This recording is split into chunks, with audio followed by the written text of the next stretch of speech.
Hello and welcome back to another week of DXV. You will notice it's my dulcet tones this week, given that Ollie has completely chinned us off, probably because he hasn't managed to watch any rugby this weekend while he prepares to organise his own wedding. So we're going to chat through another week. Big week this week. We have the finals. Let's get straight into it, Chris. Let's smash it out. Toulouse, Leinster. Let's start with that beast of a game. Initial thoughts, mate. Probably one of the best, most exciting games of rugby I think you'll see, particularly club rugby, in a long time. Two absolute titans of the game. Going head to head, going hard, not the big.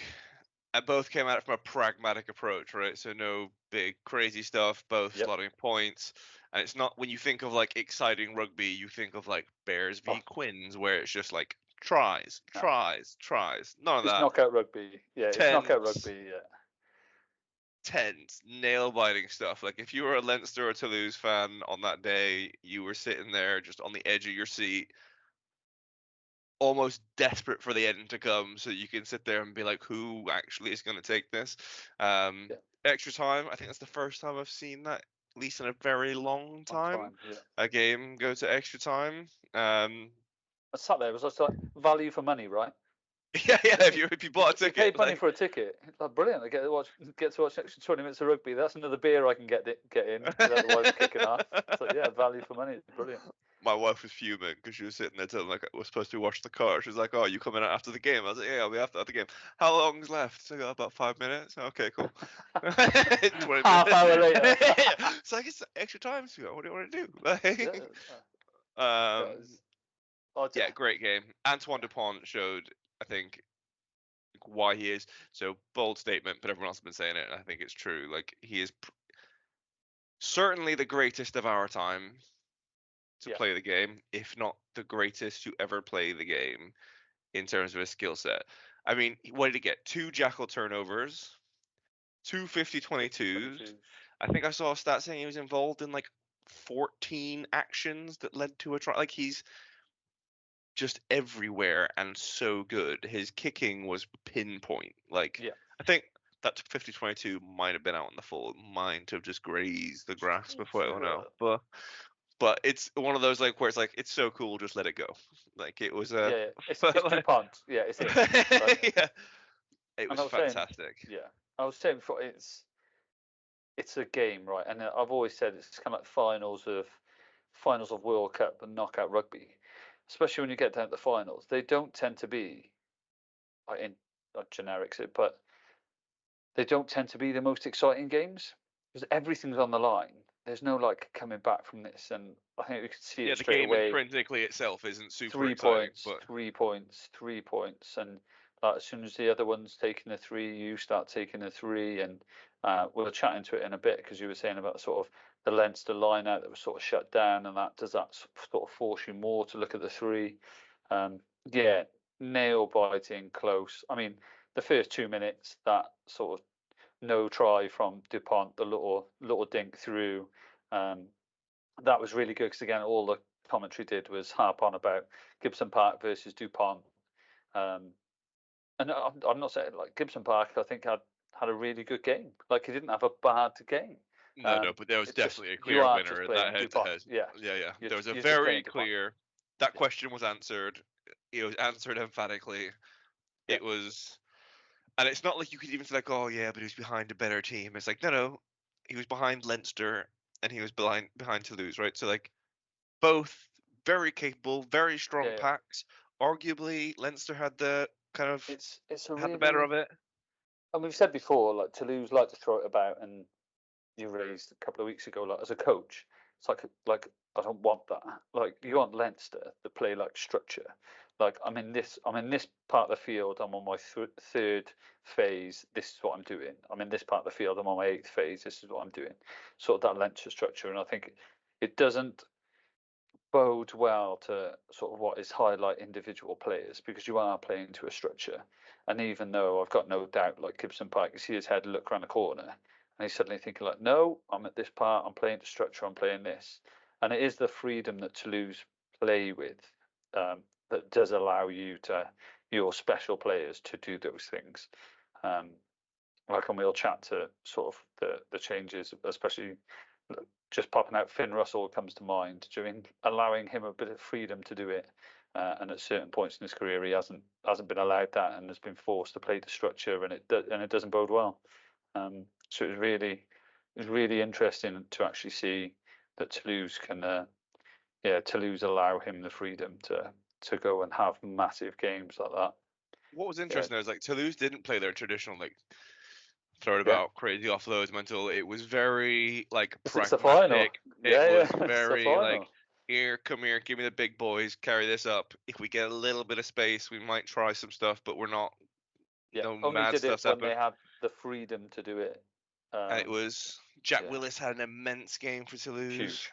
Such a shame that England can't select him, but absolutely immense game for England. But even saying that, like the English back row at the minute is quite competitive. We'll get onto that later in terms of the selections there. But Jack Willis immense. I think I saw put up like 41 tackles, but there's some discrepancy. I think some places were saying he put in 29, some places were saying he put in 41. Either way, absolutely He massive. put in a lot. Yeah, a lot. exactly. And his game's come on so much since he's been at Toulouse. Like his carrying game, he's always been okay. He's always been like quite a good carrier, but it's just a next level. His support play really, really strong as well. And you look at what Toulouse have in their pack. I mean, Meafu, who's absolutely enormous. I think he weighs in at like 146 kgs. And because they have the likes of Roumont and Croix, who can all jump, you can have just an absolutely massive second row, because I don't need to lift him. Like, I just need him to be a big, like, immovable object in the middle of the field. And you saw him in the breakdown, like, takes 2 or 3 people to get him out. Smash. And he was big. But then for Leinster, you had some people have some massive games as well. James Lowe is quite important, as always. He was putting in a huge shift. Bar his yellow. Yeah, Sheehan, like, absolute wheels for a hooker. Gas just went for it, and I felt a bit little bad. Step in it as well, that little step at the end, and I think they got penalised for like the turnover. But you go back and you watch that, and you just sort of, I felt sorry for Leinster then, because looking at it with sort of, I would say, like, without any bias, a tiny bit of bias, because I backed Leinster to win on my predictions last week. But I looked at that, and I was kind of like, and they give a penalty for holding on, and I was like, look at that again. When somebody's clearly off their feet over the ball, there is, like, how is that? And again, in most games, like, decisions that get forgotten about. But it is like in those, say like Irish Twitter at the moment going absolutely mental, because again, all those tiny finite things matter more when it comes to that really close sort of nail biting final. But Sheehan had a game. Gibson Park didn't do terrible. McCarthy, nobody did bad. McCarthy was well. He was everywhere, like constantly popped up in anything. A couple of really good steals. Really strong. He's been an excellent find for Ireland, actually. That's coming into that thing, but I think. Yeah, the other thing I did see about Sheehan break, I was like, why is he so isolated, right? Like, you see he's on a break. Why he's isn't in your front row? Why isn't someone, like, putting in some gas to catch up and, like, support? When you've got Keenan and you've got Lowe and you've got, like, where the hell are they doing? Like, you've got to, like, make that 10 meters up, mate. Like, I get you. He's got away initially and you didn't expect him to with you. But, like, he's run the length of the pitch. So, like, you've got some time to catch him. And I'm not saying he's not slow, right? He's a quick lad. Yeah. But you're an international wing. You should be able to catch him and, like, get in over that breakdown. Just to give it, like, get that ball. I did think that when that happened. But then, ultimately, extra time came. Toulouse had too much. And Tamak was great for them as well. Such a strong player. I had so him composed. Sort of down, and Tamak. I'm going to mention him because we're quite big fans of him on this pod, and every time his name pops up, we're living life. Kinghorn. Yeah, he was banging. He was incredible. Yeah, and it was like the pictures. What was it like? The finishing was just like spanking that zebra. Just jockeying away. Yeah. No, he had an excellent game. he really come into his own. Yeah, arguably, nice. like, it took a step down when Ramos came on. Like, when Kinghorn was stronger under the high ball, place kicking was excellent. Just a solid Kicked option. well. Yeah. Yeah, really, really I think good it to is, him. yeah, support play. I think he's really come on. And again, like we go back to Six Nations and sort of when he stepped in at 10, I think it was when somebody sort of he stepped in at 10 for Scotland, did he, Kinghorn? Yeah, potentially. He was a backup 10 for Yeah. Russell for a while anyway. Yeah, and I think he played like that one game and scored a couple of tries and stuff and wasn't doing too bad. But yeah, looking at his club game, yeah, he's really stood out recently. I think he had a Toulouse will really do good that game. for you. Yeah. Toulouse, one of the biggest clubs in Europe, the most winning club in Europe. Like, go there, win stuff. Get better. Yeah. Yeah. Yeah. No, It's big fan. I like to see the celebrations. I'm pretty sure they're still ongoing.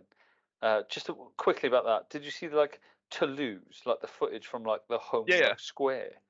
Yeah. Like I've been in that square. So when we went to the World Cup, I went to uh, Toulouse before. So the first game for England Argentina was in Marseille, but me and the wife Chloe went down 2 days beforehand. So we drove down to Toulouse first because we had a couple extra days and I didn't want yeah, to stay in Marseille for the whole time. She's like, "Oh, we'll nip into Toulouse, stay there. It'll be lovely. I know it's a big rugby city because I'd heard that Jack Willis had moved to Toulouse. Like, oh, I'll go have a look around the place. Rugby mad, like, yeah, love it, like, absolutely love it. You know, you see people walking like kids walking around in football jerseys and or football shirts and stuff that like they do that, but for rugby over there, and it's really cool to see. And yeah. like, and it's a really There nice was city anyway. It's a really pretty like city. We went to the fan zone for the France versus New Zealand, and I don't think I've ever seen like mayhem like it in my life. And then, like you just said, and it's great yeah, to see young crowd. yeah, It's a yeah. really Like, it young needs to crowd. be, yeah, yeah.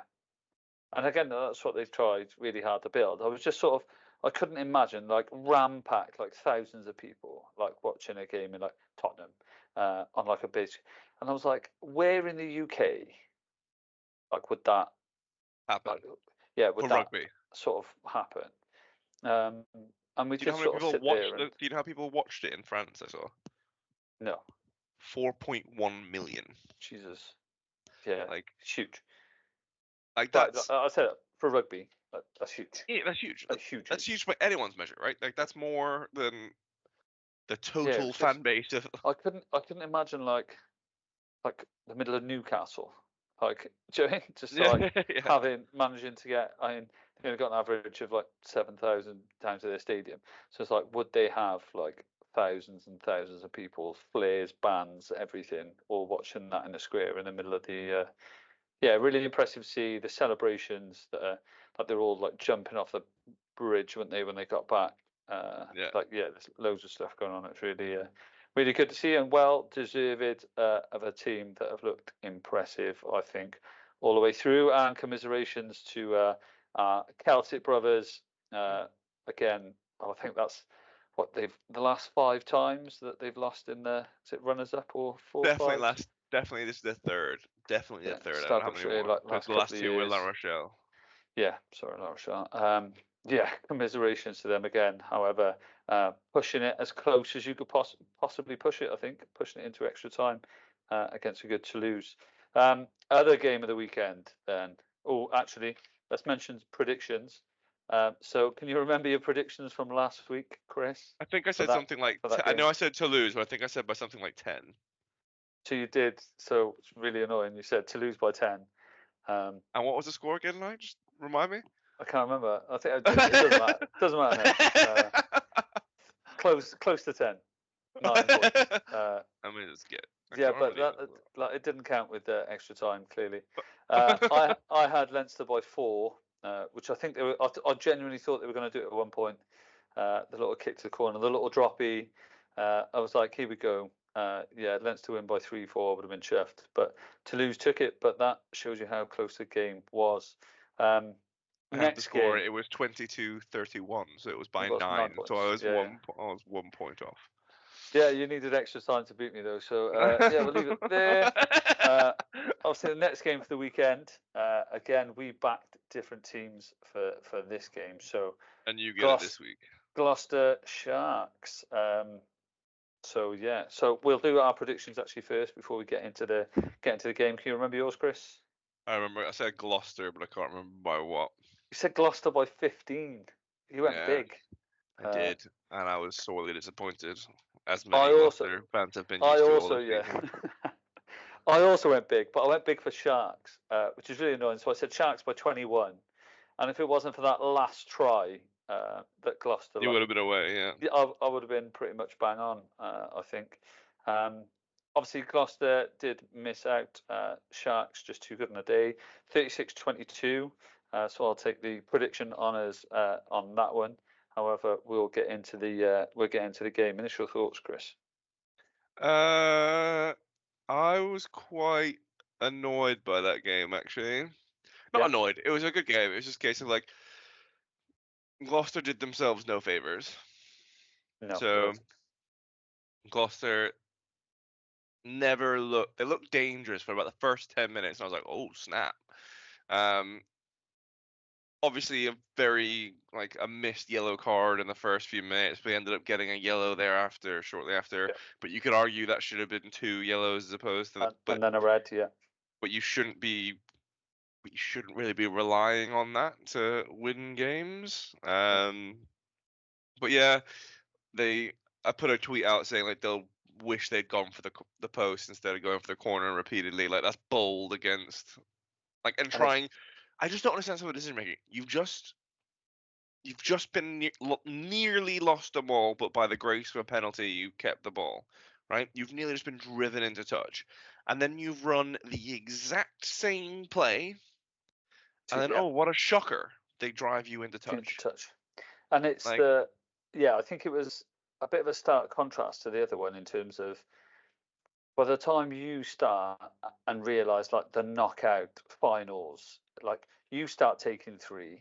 Ironically, guess what the other team do? they start, When it comes to, like they start taking 3 because you're chipping away at that scoreboard and they're not. But it is that, and again, they didn't. Yeah, like you said, sort of Gloucester early.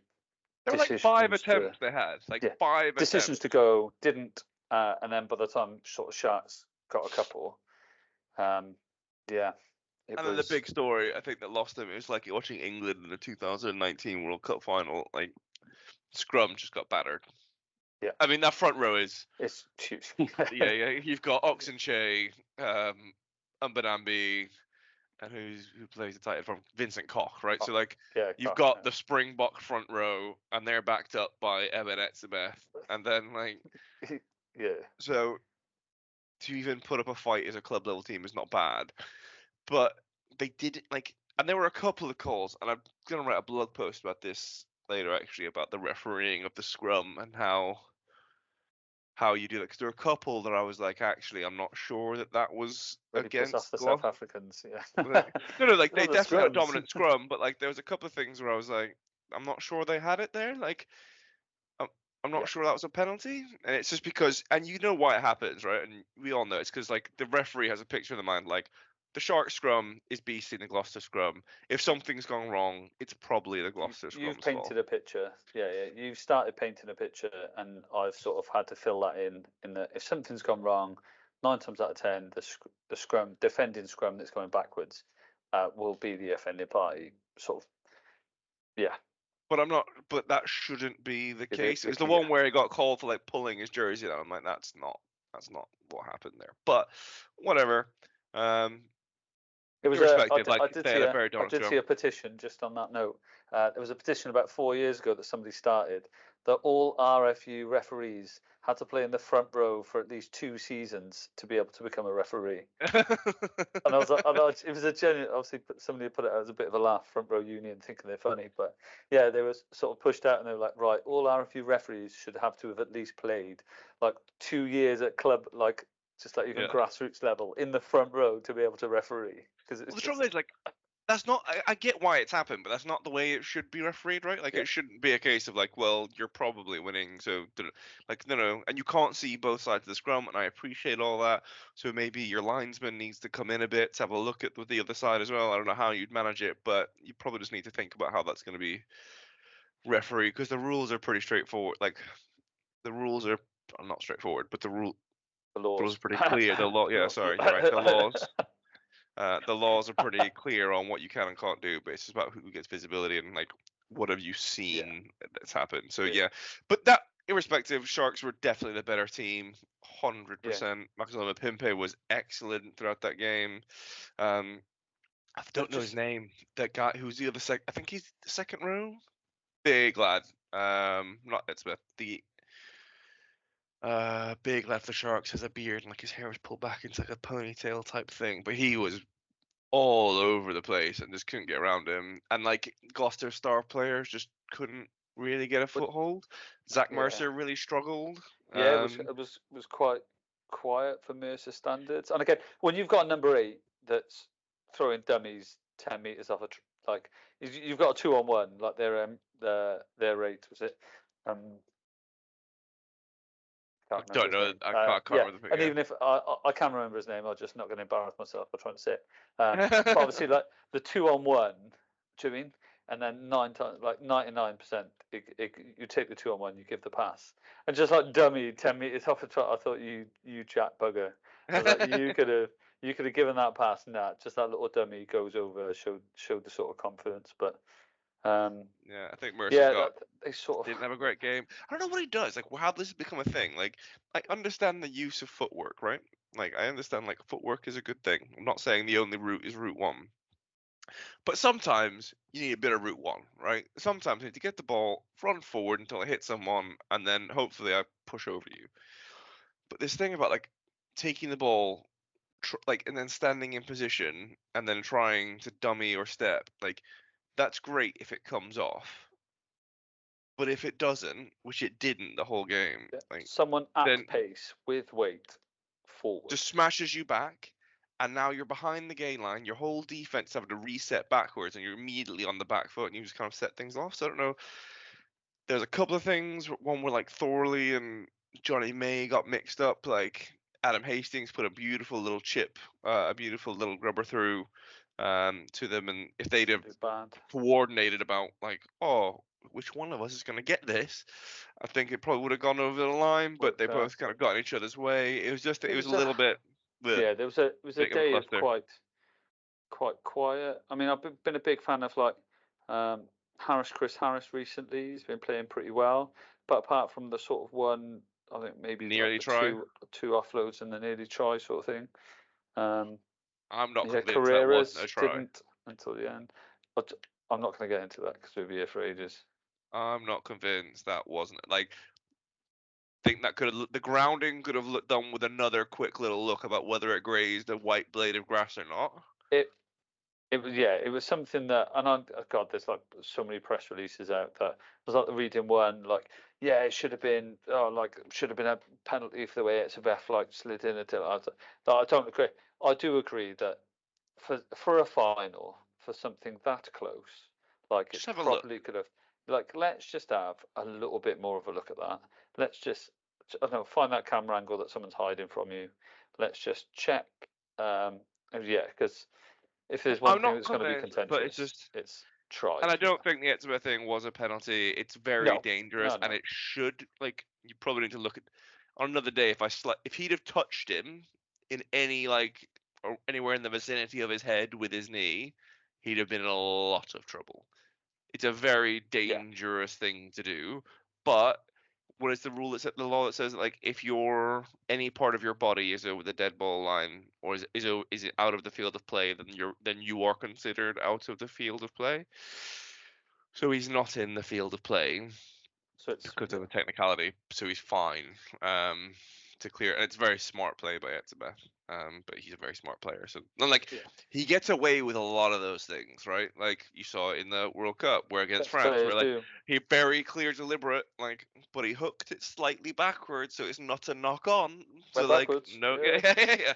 I mean, I'd query that. And there was the try he scored again. Don't they? Yeah. The game that England got a lot of crap for, where we lost quite resoundingly, and they got booed at the end to South Africa. And his try, which was quite obviously not a try, where he picked the ball up from the floor and then just leaned over the thing, but he gets away with it quite a lot. So I can see why he tries it, as a crack. Best players do, Like you Yeah, see no, him there. exactly. You play on that line, and you see what you can, I know exactly where the line is. I know exactly what he's going to call me for, what And he's looking at. he's a very clever player. He did it in what was the Prem team? He did it against. I think it was like Danny Care or whatever. Just noticed that I think it was like Marla's shoulder come off at the back of like a caterpillar ruck, and just like Yeah, walked around, picked it up, and just ran it in for a try. And everyone's like, "What the hell?" It's like shoulder come off me. Like yeah. it's What'd you say? like he is a clever player and he knows when to get away with it. I did think there was a little what was a Gloucester try sort of catch and drive, but it was like furious. It was like a catch and like the drive like shifting. Um, who's the replacement? Kwan? Was it Tuisu? Tuisui, yeah. Yeah, Tuisui, Tuisu. yeah. Like That was came good. on, carried well, bang, and I thought like, oh, here we go. Come on, finally a bit of some in. Like Yeah. let's And then go. it just. And then it sort of quietly went. And again, they scored a good try at the end. I think it was Ah, was it good. Max Llewellyn or whatever at the end got caught, got back to his feet, put the gas on again. I Yeah. think it was. There's some. It was good to. It's. I actually think, if I was Gloucester, I'd have been annoyed with that performance, and particularly given that you've just rested, you've justified a 90-0 defeat. Yeah. You've been like, this is what we're going for, this is what we're gunning for, and then you lose quite emphatically, quite resoundingly to the Sharks, right? Yeah. Past that 10-15 minute mark, there was never a point where I was like, oh, they might come back. He was like, no, the Yeah, I Sharks, didn't. they've got this. Yeah, if it had to be, it had to be sort of then. I can't remember the time in that, but I was like, this is either they've got to strike now. And with the squad they've got, you can't really, because you look at Tuisui, international, Adam Hastings, international, Yeah. Santiago Carreras, international, International, Harris, international. Yeah, you've international, got yeah, like yeah, Johnny May, international. There's some very, not the very biggest, but good. you've got some talent there. Zach Like Mercer, Ludlow, it was widely cool. acquired, Yeah, it's like, yeah, Ludlow, previous international. cool. Yeah, Yeah, you've got some really talented players, but it's just not coming together for you for some reason. yeah, it didn't sort of click on. So 1-1 for the sort of predictions. So we'll look forward to the end of this pod when we look ahead to next week and get some more predictions in and see how we get on then. So moving on from the games last week to some of the news that's come out from the England camp. Obviously, England have gone ahead and named their selections for the summer tour.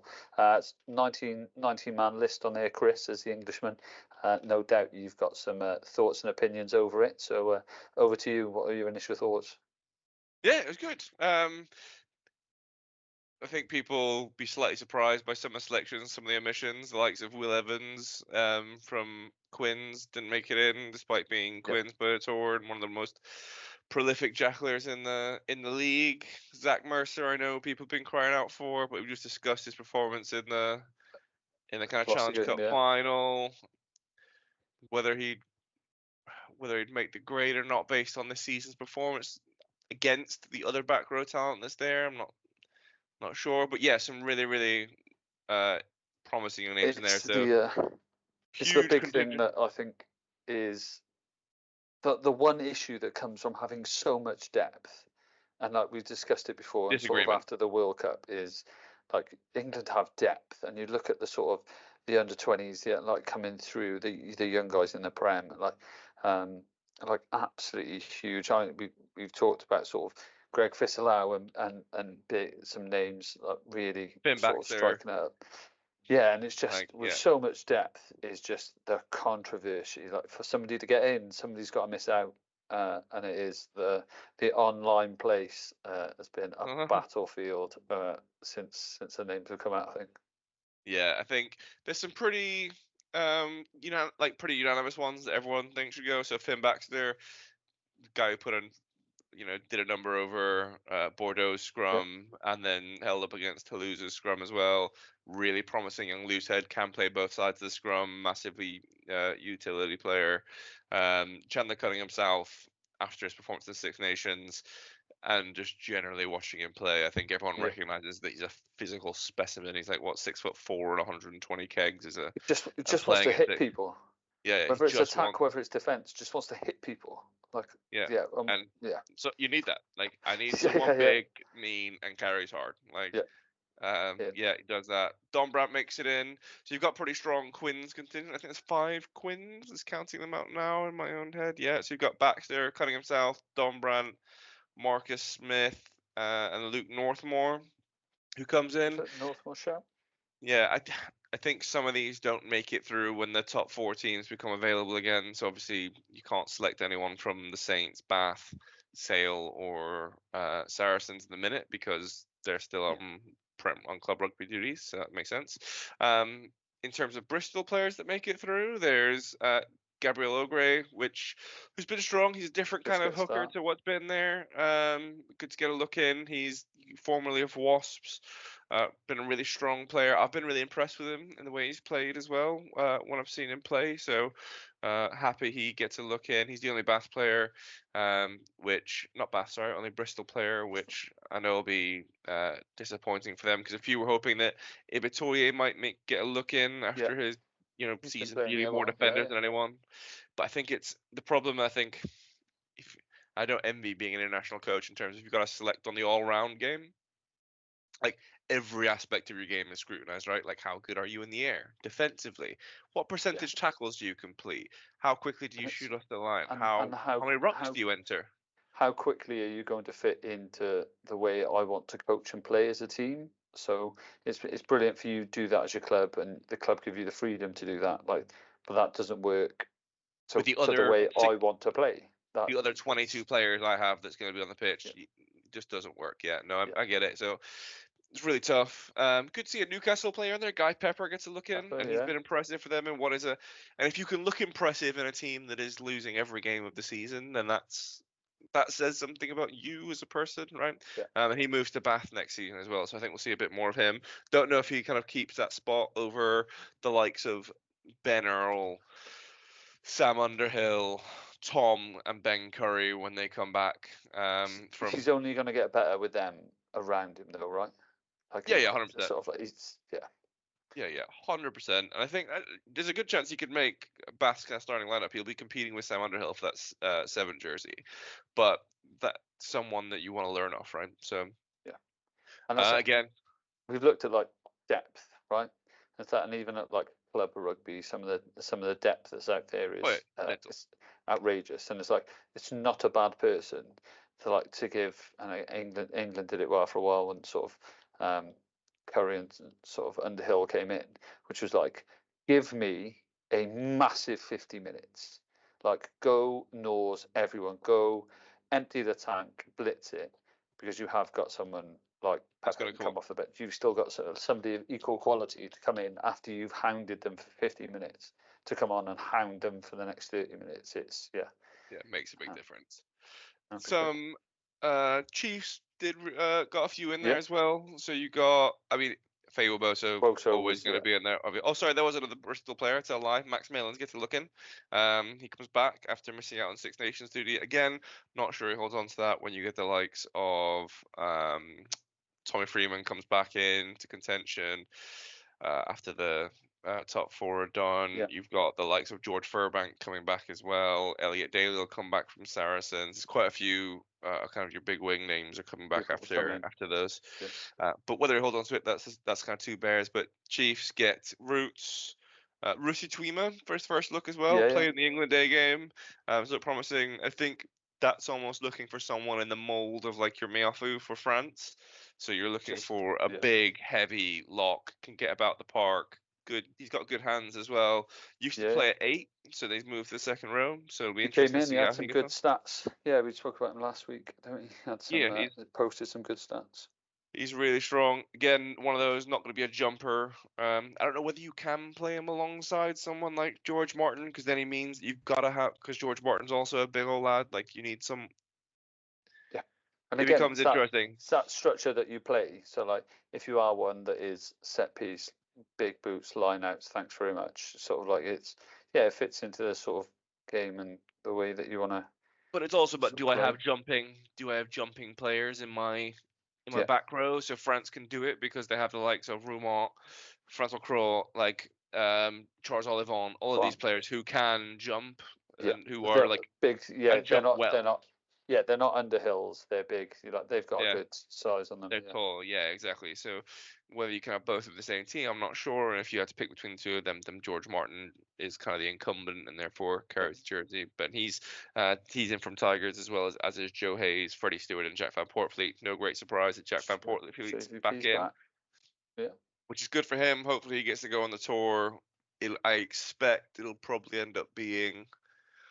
So I think there's a few contenders for that shirt. Harry Randall's in again. Sorry, it's another Bristol player. I completely forgot. Harry Randall, he makes it in. Which is underselling Bristol at the moment. Yeah, wildly underselling Bristol. Sorry, guys. So JVP, I think the contenders for that shirt, the realistic ones are probably JVP. Alex Mitchell is your starter. He's nailed that shirt on now. I think it's fair to say.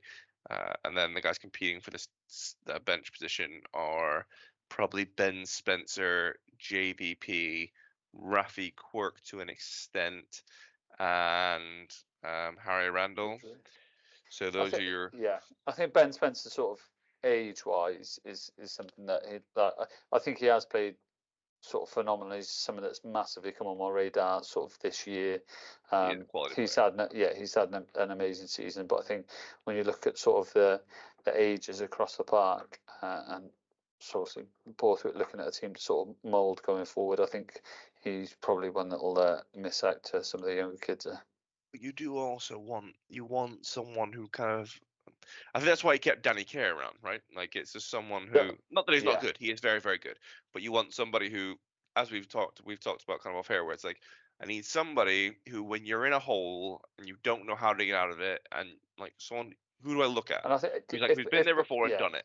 If Ben Spencer was sort of had quite a lot of international caps, if he had caps sat behind him to be able to sort of justify that, I think you're there or you're thereabouts, but.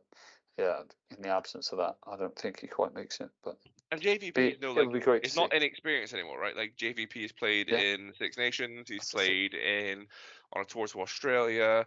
Alex Mitchell played in a World Cup semi-final and all the way up through the World Cup. Like none of these people aren't like these super inexperienced young players anymore, right? They're all fairly.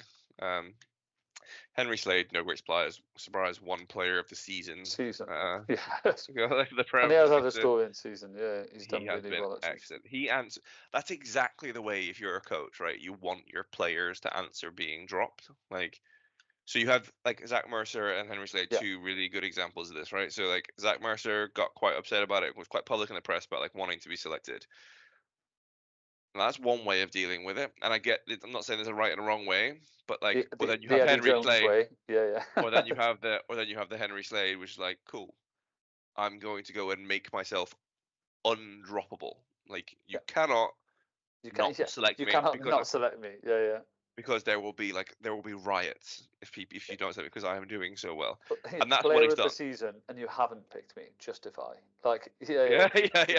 But it's almost the same as like so many people like saying to sort of like Courtney Laws, do you know what I mean? Like absolute like storming seasons. I was like, why? Do you know what I mean? It's like surely you're why? Just trying to get your head around it. You're like you would be like if you hadn't have like not selected yourself. You'd be on this tour right now. I think he said it's because he wanted like to spend more time with his family, and I was like, surely you can move Penny Hill Park. Like we can train in Northampton. Like you are that good. Like you are playing that well. Move like, your family. Like I'll move everything to fit. But he's that good. And then some other names. I mean, Greg Fislau, he's been great. Again, I don't know if he keeps his spot or if this is just a good look in for him to like what the camp looks like, what it looks like to train with international and test teams, all that kind of stuff. But I think Faye Bosa definitely goes through. Sticks with the squad. I think Slade definitely goes through and sticks with the squad. JVP does. Marcus Smith obviously does. He's one of your kind of 3-10s that are really in contention now. And there's also Charlie Atkinson who's in this line for. And he's been a promising player. He's really, really talented. Probably needs a bit of dev around kicking, but that's to be expected of what is a kind of young player. And then I think your 3 that go will be Finn Smith, Marcus Smith, and George Ford, and they'll battle it out for the starting and bench 23 spots. depending. But yeah, all in all, a really positive. I think genuinely a positive thing. You can disagree with a few. I think the number makes it a bit more contentious. Like there's space in there for a few more if he wanted to. But then if he does that, he gets slated because like, well, why have you just picked him to drop him a week later? It's like, well, I can't. Why have really. you? Yeah. No, I think it's a good balance. And as we did sort of mention, obviously not picking players from 4 teams, and those 4 teams are obviously competing next week in the Premiership semi-final. So as we jump across to them, what do you think? Should we go straight to predictions, Chris? What do we think? Yeah, go for it. Why not?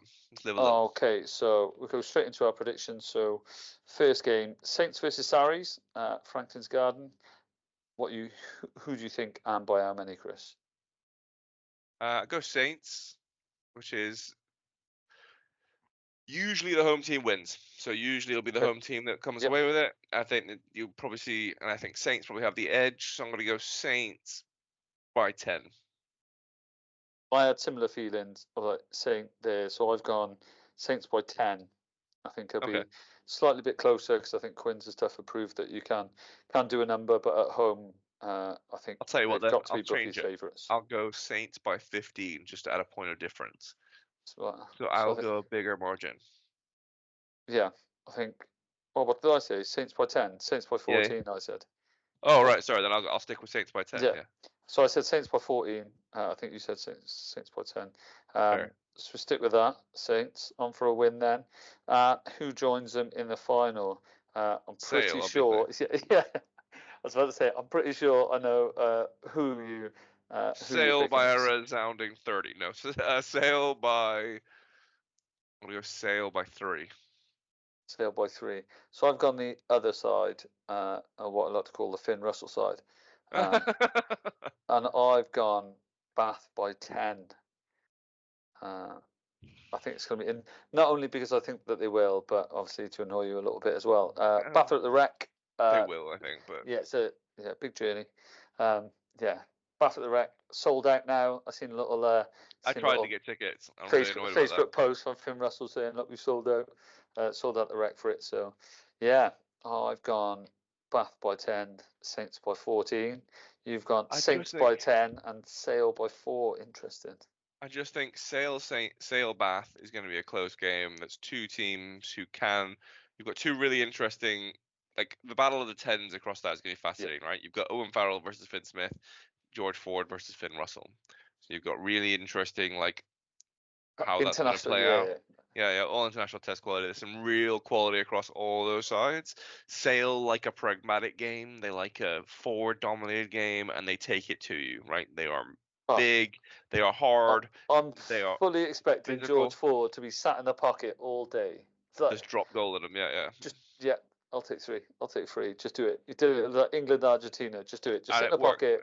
Yeah, just sit in the pocket and take the 3. And there's nothing more annoying if you're a team playing that, right? Because you're like, if you can do it from 50 meters out, which you did against, like, I can't stop that. Like, I can't. Yeah. How do I? Yeah. Because you're not hitting a charge down. You're not hitting like it's just. You're relying on him because there's very little pressure and very little. And he just takes ownership of it. George Ford wants to go and have a chat with Frawley after last week, but it'd be really interesting about 10s. And then I think Saracens Saints. Saracens, it was much harder to call because Saracens are a real like big game team. They know how to. They've won the Prem. What is it, like 5 times over the last however many years? I know there's been contentions about the salary thing, but irrespective, they won, right? And they have repeatedly won. And they know how to close out big games, and they know how to win big games, and they don't have a lot of I mean, they have some big names. Let's not lie, right? They have Jamie George, Theo Dan, Maro Itoje, Owen Farrell. Like, there's a lot of Nick Tompkins, Juan Martin Gonzalez, Tom Willis, all these like Ben Earl. There's some real quality in that squad, but I just think Saints at home, like full of confidence. At this point you can beat people because you've done it, right? Yeah. You beat some of the biggest names in the league. You almost took it to Leinster in Dublin. Like, it would be an upset if they lost. At this point, which is the biggest compliment when you're playing Sarries that we can be given. Like, in the Prem that can be given, right? It's like, if you lose Saints, that would be surprising. People will be shocked. People Yeah. will generally be like, Jesus. Yeah. No, I think you're right. So we've gone through predictions. I think there's some really interesting games next weekend. I think it sets up. I think the bit I was looking at, no matter what, no matter who sort of wins out of them four, it makes it for a really interesting final. Yeah, there's Because I was like none in there. I'm like, oh, that'd be a bit of a blowout. No, and it was just like the style that the teams play. It's like by the time that sort of Saints or Sarries versus either sort of Bath or Sale, and vice versa, sort of in that final, you're going to end up with, something a bit crazy. I think it's going to go a bit mental. So out of those four teams, we'll go ahead and as we are DXV and we are Fancy Rugby, and as we've chatted about selection is nails, and one of the biggest things about selecting your own Dream 15 and your fancy time. So we're going to go ahead and pick our Dream 15. That is purely out of the four teams that are playing next week. We did have a little chat about it before, but I'm still not sure on who you picked because I've changed mine about 6 times since then. So I'll let you kick off. Are you going to do the props this week, Chris? Yeah, I'll do some. Sorry, front row. Sorry. Pick forwards. I'll pick your forwards. Why not? Go forwards. So I've got my forwards are I've gone Benno Obono from Bath, Luke Cowan-Dickey from Sale. That was a budget choice. I might have liked to go for Curtis Langdon. Thomas du Toit again from Bath, so heavily Bath in the front row. Okay. Second row, I went Charlie Ewells. I think he's had a big impact for Bath, and he could be strong. He'll make a difference for them. In that game, Maro Toje from Saracens, he's back to what is his best form. I saw a lot of people like criticizing, like, oh, he's not been that good. I'm like, Maro is back on, like, Maro's back, right? So I think we'll see a big game out of him, and he's taking very much a leadership role again. So I think he'll kind of stand up to that. Back row was tough. Yeah, so I've gone Juan Martin Gonzalez because he has been incredible for Sarries all season, and he's been a super impressive signing from London Irish. Jumps in the line out, so points from that. He gets, great run, jackal threat, tackle count, work rate's huge, carries, he's all around player. Ben Earl because he's Ben Earl. So again, big, that's the Ben Earl does Ben Earl nice things, thing right? That someone can say to you, just Ben Earl. Yeah, and then I've gone Alfie Barbary from Bath. So another really big unit, big carrier. I was tempted to go all Sarries back three and keep and go Tom Willis, but I'm not sure who starts. If they go with the new guns of like Tom Willis to start, or if they start Billy Vunipola. And I was tempted by Tom Curry because I know there's rumor that he's back in for this week. You haven't got a sale in there, Chris. No, I know. And I was tempted by Tom Curry when he's back in, but it's whether he starts after an injury, comes straight on. I mean, it's Tom Curry, so in all likelihood you might. And Ben Curry was also a thought. So was Courtney Laws. It just goes, I don't know. But those I've stuck with, and I'll stick with it now, and I'll change it 17 times before the weekend. So we record this on Monday. It'll be interesting to see what we post, what I actually post on a Friday. This is where I absolutely wait till the last minute to see the teams, and then edit my team before I send this podcast out. So it looks like I'm on the money. Now so I'll go ahead and smash through sort of my backs. Mention a couple of, but even the people that are sort of been left out there, I was looking at, and it's the big thing about fancy rugby that I love is that you can't be right or wrong until the points start popping up on the app on the weekend. Here we go. So scrum half, obviously some choices, but I've gone with Spencer. I don't think I've ever seen you not select Spencer. Yeah, when has he not had a good game? Even like he knows where to a try line. He does well, sort of captain position. He's always on the end of stuff. And I've actually gone sort of Bath 9-10 because again, like Finn Russell, right? Data supports your thought. I went Finn Smith, so I think it's going to be. But I think you've got the And problem that's is like discounting look Farrell who and Ford. Like I don't even know who else. I was like, yeah, that's what I was like. Look who he's playing. I was like, I think in terms of styles of rugby, when I look at who's likely to get more purchase in that sort of 10, I think you've got the Farrell, the Finn, like that will. I think if they're both very good, and I think they will work quite hard to almost close down each other.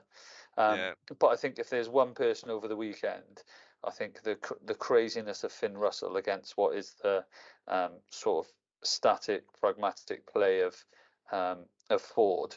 I think if there's anyone there that's actually going to get a bit of purchase, I think it's going to be the one and only Finn Russell. So I've got him 10. Centres where it gets a bit more complicated because again it's kind of selection, trying to like you don't quite know who some people. Obviously, you mentioned a lot of Tuolangi's sort of injured out. You don't really know people have gone in. So I've gone with some. I would be shocked to not see either of these. So Nick Tompkins, Yeah. not because he's Welsh, but it didn't hurt his selection. Didn't hurt Sheffield. Yeah, and sort of works well off Farrell. So I've gone with Dingwall because I think I agree with you. Yeah, I've got Dingwall as well. He's been on form. Then it's a question of whether Saints go Odendahl, Freeman, because they've been playing Freeman at 13, and they're not dropping Freeman, and they like Odendahl. So do they have Odendahl on the bench and Dingwall start, or do they have Dingwall to bring him on the bench? I don't even know. But yeah, we'll find out on Thursday, I think. And then, so back three, and I know from our little chat that we are slightly different, but in some ways. So I've just gone for the pure, absolute hat-trick kings. So I've gone for Slightholme and Parton, because as proven in the last couple of games, both pretty much on form, both smashing in some tries. So I've gone with them two, and I've backed it up again with a bit of Bath because I think Cock and the Singer scored some individual. I mean, he just barreled over about 3 people every week. I think they will look to get the ball, and I think against Sale he's going to do some damage. So they're on my backs for the week. If you could change one player out of them, Chris, who are you changing? I'd probably put Ollie Lawrence in, but over who? So I've got Dingwall as well, so I'd have to go over Tompkins, but I rate Tompkins as well, so I don't know. Yeah. I think I'd go. You're leaving Ben Spencer there, see? Yeah, no, Spencer's in mine as well, actually. It's a draw because I really rate Rafi Quirk. I just don't think they'll start him. I think they'll start Gus War. And I rate Alex Mitchell hugely as well. Yeah, and I think Mitchell, yeah. But so Sale are traditionally like a defensive team. So if it's a gamble, if Bath get purchased, like you said, so if Bath get a little bit of go forward, if they start opening up holes, then they will absolutely tear them apart. Yeah, exactly. Yeah, inside to Ben Spencer, done. Yeah. Or I just don't know. And like I said, I wouldn't be surprised to see George Ford just drop goal. Yeah, we're talking, and we are. We're it's knockout stuff, right? You take the 3 points, you take the drop. Yeah. Like, I'm in your 22 mega drop goal, thank you very much. I'm in your 22 mega drop goal, thank you very much. You're kicking off to me, thanks very much. And we'll do that all again, and then slowly but surely it just sort of whittles away at the scoreboard. I wouldn't be surprised to see that happen. I went in my back 3. I had Ollie Slightholme, and I've captained him. I've got Furbank as well, because I think he's been absolute quality for Saints. And I think that back 3 is electric. I think I would love to see the England back 3. And I love Freddie Stewart. I absolutely adore Freddie Stewart. I think he's been one of the best England findings in the last couple of years. But I think I would love to see Slightholme, Furbank, and Faye Boso. I think that'd be interesting. That is an electric back. I was about to say that, but almost different electric, right? Because there's some flat out sort of gas.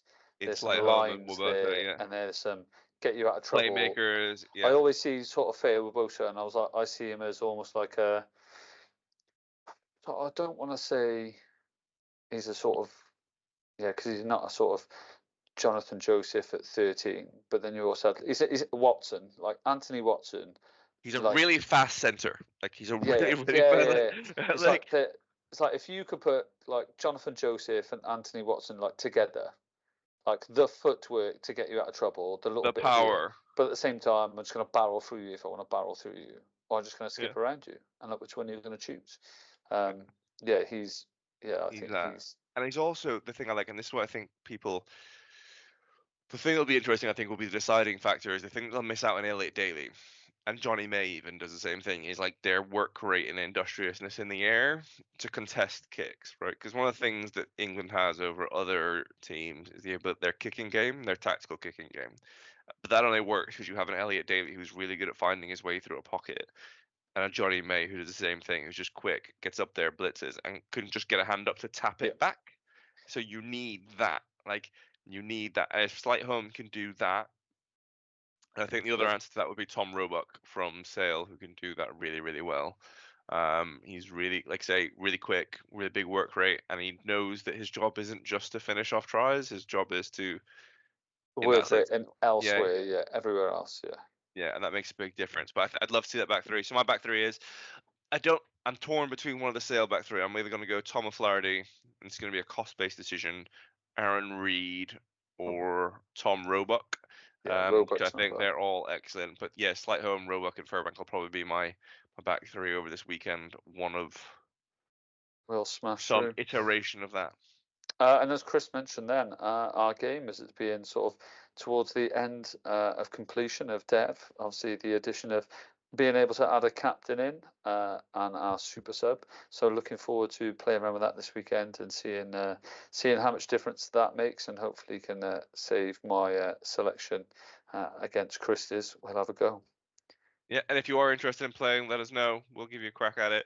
We're gonna see if we can run it out for a test, making sure it's all slicked and ready for you all to come on and have a play. But should be good to go. So if you're interested, drop us a message on any of the socials, on email. Find me in the yellow pages. Just get in touch. We'll work it out for you. I'm gonna work it out. Yeah, so thank you very much. That concludes another week of DXV Rugby. And if you aren't sick of us yet, I'm reading from Ollie's script. But if you aren't sick of us yet and this awful chat, this has been brilliant chat this week. And now Ollie's left us. So please follow us on any one of our social media. We are all over X, Facebook, Instagram, and TikTok, where I basically just post hilarious rugby memes. And we're going to keep you up to date with all of our progress with our Dream 15 Rugby Fantasy game, hopefully to be released later on this year. Thank you very much, and join us again.